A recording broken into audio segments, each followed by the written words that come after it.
First, check the adjusted R-squared. In finance, regressions using market data from individual securities tend to produce low R-squared statistics. A value of 0.2 is not unusual.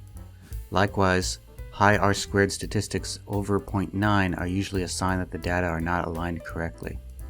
Second, check the statistical significance of the estimated parameters. We look at the t-statistic and corresponding p-value to determine the statistical significance for an estimate. If the CAPM accurately describes the risk premium on the stock, then the beta is statistically significant.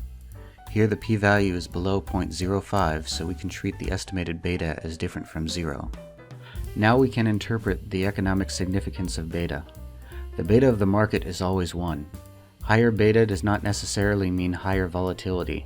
It is the sensitivity to the rest of the market. Betas greater than 1 imply that the stock will be more sensitive to the market and have higher risk.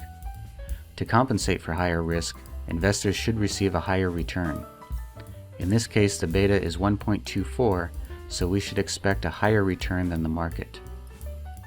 If the CAPM accurately describes the risk premium for this stock, and the market is efficient, then the estimate of alpha is statistically insignificant. Here the p-value is above 0.05, so the estimate is statistically insignificant. We treat statistically insignificant estimates as if they were 0.